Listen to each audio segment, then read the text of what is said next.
यांच्याकडे खातच नाही ते. हाच गृहनिर्माण खात्याचा या सरकारमध्ये हाच मोठा प्रॉब्लेम आहे. उत्तर देसाई साहेब देतात आणि सगळा कार्यक्रम तिकडे चालू आहे. हे फक्त उत्तराला येतात जोपर्यंत एकनाथ शिंदे साहेब यांच्या उपस्थितीत देसाई साहेब याची बैठक लावत नाहीत तोपर्यंत या प्रश्नाला फारसा अर्थ येत नाही. अध्यक्ष महोदय, 2004ला LOI दिले, आज 2025 साल आहे आणि आज मंत्री महोदय म्हणतात की पुन्हा त्याला संधी दिलेली आणि वरून सांगतात की माझ्याकडे मीटिंग घेतो. यांच्याकडे अधिकारच नाही मीटिंग घ्यायचा, यांच्याकडे खातच नाही ते. हाच गृहनिर्माण खात्याचा या सरकारमध्ये हाच मोठा प्रॉब्लेम आहे. उत्तर देसाई साहेब देतात आणि सगळा कार्यक्रम तिकडे चालू आहे. हे फक्त उत्तराला येतात जोपर्यंत एकनाथ शिंदे साहेब यांच्या उपस्थितीत देसाई साहेब याची बैठक लावत नाहीत तोपर्यंत या प्रश्नाला फारसा अर्थ येत नाही.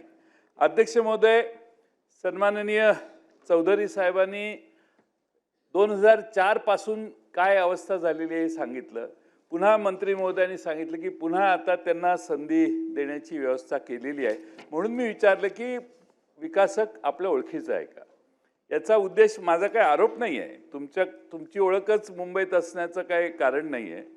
पण अध्यक्ष महोदय, मी हा जाणूनपूर्वक प्रश्न ह्यासाठी विचारला की काही विकासकांना विशेष वागणूक देणे आणि काही विकासकांच्यावर गदा येणे आणि त्यांना थांबवणे किंवा स्टॉप करणे, अशापेक्षा सरकारने माननीय मंत्री महोदयांच्याकडून मी अपेक्षा करतो की जे 4 वर्षापासून किंवा 5 वर्षापासून प्रकल्प बंद आहेत, विकासकांनी कोणतंही पाऊल टाकलं नाही, अशा 5 वर्ष जुन्या प्रकल्पांची रिव्हिजन करून अशा विकासकांच्याकडून आत्ता जे तुम्ही कार्यक्रम घेणार आहे त्याकडून तसाच 5 वर्षापूर्वी थांबलेल्या प्रकल्पांच्याकडून घेऊन त्यांचं रिव्हिजन करून, नाही तर त्यांना बंद करण्याचं काम टर्मिनेट करून नवीन विकासक नेमण्याची व्यवस्था सरकार करेल काय.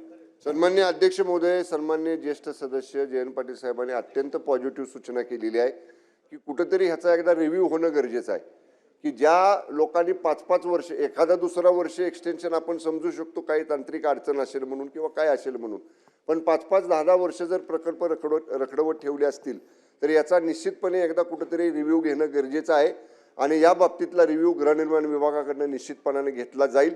कारण शेवटी राज्य सरकारची प्रायोरिटी आहे आणि केंद्र सरकारची हाऊसिंगच्या बाबतीतली माननीय पंतप्रधान नरेंद्र मोदी साहेबांचं सुद्धा विजन आहे की आपल्याला सगळ्यांना घरे या ठिकाणी हक्काची द्यायची आहेत.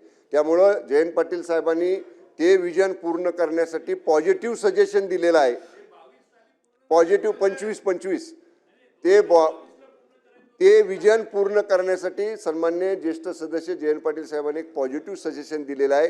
सजेशनचे पॉझिटिव्ह ॲक्शन त्याच्यावर सरकार सुद्धा घेईल, त्याचा आम्ही रिव्ह्यू घेऊ.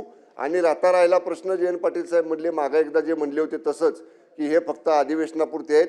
आमची जॉईंट अँड कलेक्टिव्ह रिस्पॉन्सिबिलिटी आहे, संयुक्त जबाबदारी आमची आहे आणि आदरणीय एकनाथजी शिंदे साहेबांनी सांगितलेलं आहे आम्हाला की जे उत्तर तुम्ही द्याल सभागृहामध्ये ते उत्तराचं आश्वासन पूर्ण करण्याचे सुद्धा अधिकार तुमच्याकडे आहेत. तुम्ही ते पूर्ण जबाबदारीने बैठका घ्या, निर्णय घ्या, त्याप्रमाणे विभाग अंमलबजावणी करेल. त्यामुळे आदरणीय जयंत पाटील साहेब, आपल्याला फक्त एक साक्ष काढतो.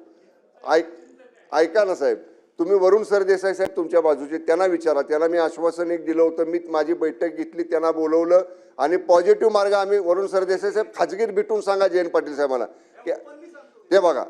म्हणजे तुम्हाला आपलं दूध का दूध पाणी का पाणी करून दिलं. आदरणीय एकनाथ शिंदे साहेबांनी तेवढे अधिकार आम्हाला दिलेले आहेत म्हणून तर 50 जण गेलो ना बरोबर आम्ही. आणि त्यामुळं तो राहिला प्रश्न वेगळा. आपण निश्चितपणे त्यांची सूचना सकारात्मक घेऊ, रिव्ह्यू घेऊ आणि गती देण्यासाठी अशा काही लोकांवर कारवाई करावी लागली तर निश्चितपणे माननीय उपमुख्यमंत्री महोदयांच्या संमतीने त्यांच्यावर कारवाई सुद्धा करू. लक्षवेधी क्रमांक 5